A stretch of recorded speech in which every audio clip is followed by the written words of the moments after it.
ngana Yaki way nganom pensnga ngana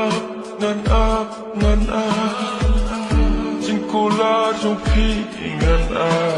Lenoi kitoki po Baya vinga la kenko Lesse fishu pindon ka